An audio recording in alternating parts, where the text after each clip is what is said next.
सोलापूर हुतात्मा नगरी सिद्धेश्वर नगरीतील पूर्व भाग म्हणजे कामगार आणि विडी कामगारांचा भाग। याच पूर्व भागामध्ये कामगारांच्या न्याय हक्कासाठी स्वतःचा जीव धोक्यात घालून कामगार जगला पाहिजे या तळमळीने प्रचंड मोठी उग्र आंदोलने करून कामगारांचा आवाज राजधानी मुंबईपर्यंत शिवसेना प्रमुख हिंदू हृदय सम्राट शिवसेना प्रमुख बाळासाहेब ठाकरे यांच्या कानापर्यंत पोहोचवणारा निष्ठावंत शिवसेनेचा मावळा म्हणून विष्णू कारंपुरी महाराज यांनी आपली ओळख निर्माण केली होती।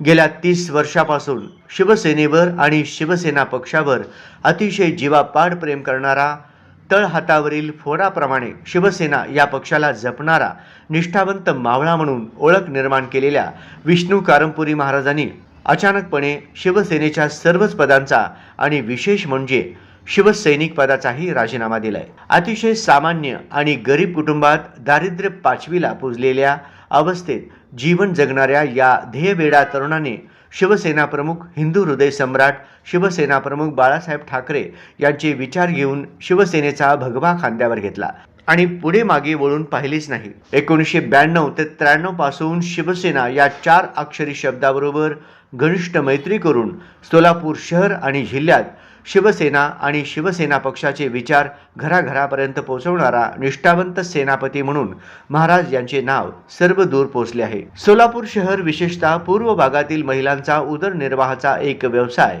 म्हणजे बीडी उद्योग। हा उद्योग वाचला पाहिजे यासाठी रात्रीचा दिवस करून झटणार हे नेतृत्व असून विडी आणि यंत्रमाग कामगारांच्या समस्या अखंडपणे रस्त्यावर उतरून मांडणारे आणि तीव्र आंदोलन छेडणारे, प्रसंगी प्रशासनाला घाम फोडणारं नेतृत्व म्हणजे विष्णू कारंपुरी महाराज होय। जे का रंजले गांजले त्यासी म्हणे जो आपले, देव तेथेची जाणावा तोची साधू ओळखावा। या संत तुकाराम महाराजांच्या अभंगातील वचनाप्रमाणे गेल्या अनेक वर्षापासून आपल्या कृतीतून सोलापूर शहरातील कामगार आणि सर्वसामान्य माणसांच्या व्यथा जाणून घेऊन त्यांना मदतीचा हात देणारा, सर्वसामान्यातून पुढे आलेल्या नेता म्हणून महाराजांची खरी ओळख।